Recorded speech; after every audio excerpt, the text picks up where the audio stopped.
फरमाता है कि इन्ना अंज़लनाहु फ़ी लैलतिल क़द्र, बेशक हमने इस कुरान को शब क़द्र में नाजिल किया।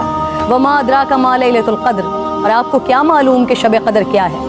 लैलतुल क़द्र खैरुम मिन अल्फ़ शहर, शब क़द्र 1000 महीनों से बेहतर है। तनज़्ज़लुल मलाइकतु वर्रूहु फ़ीहा बिइज़्नि रब्बिहिम मिन कुल्लि अम्र, फरिश्ते और रूह उसमें अपने रब के इज़्न से हर हुक्म लेकर उतरते हैं। सलामुन हिया हत्ता मतलइल फ़ज्र, वो सुबह रोशन होने तक सलामती की रात। हुजूर नबी करीम सल्लल्लाहु अलैहि वसल्लम ने इरशाद फरमाया, शब क़द्र को जिब्राइल अमीन फरिश्तों के झुरमट में ज़मीन पर उतर आते हैं।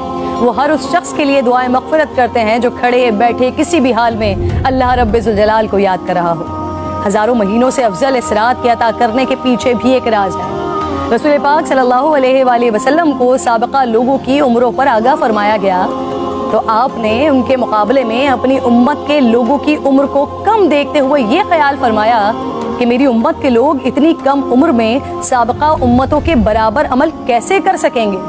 बस आप सल्लल्लाहु अलैहि वसल्लम को लैलतुल क़द्र अता फरमा दी, जो 1000 महीनों से अफजल रात है। लेकिन वो रात कौन सी है, इस अजीम रात को कहाँ तलाश किया जाए, इस पर रिसालत माब सल्लल्लाहु अलैहि वसल्लम ने फरमाया, लैलतुल क़द्र को रमज़ान के आखिरी अशरे की ताक रातों में तलाश करो। इस रात के मख्फी रखने में भी हिकमतें हैं नाज़रीन। अगर लैलतुल क़द्र को मख्फी न रखा जाता तो लोग बस उसी रात की इबादत पर इक्तफा कर लेते, और अगर किसी इंसान की वो रात इबादत से रह जाती तो शायद इस सदमे का इज़ाला मुमकिन न होता। एक वजह यह भी बताई जाती है कि अल्लाह ताला को बंदों का रात के औकात में जागना बेहद महबूब है।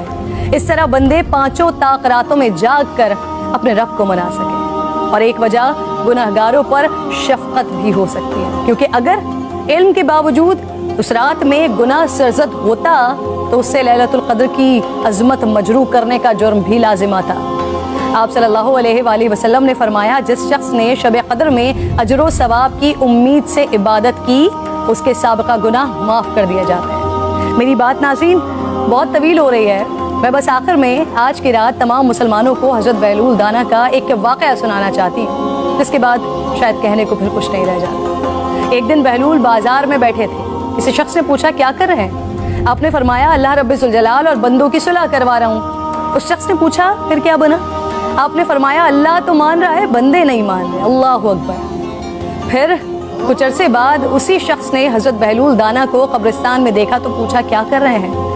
बहलूल ने फरमाया, अल्लाह और बंदों की सुलह करवा रहा हूँ। उस शख्स ने पूछा, फिर क्या बना? आपने फरमाया कि बंदे तो मान रहे हैं, लेकिन आज अल्लाह नहीं मान रहा।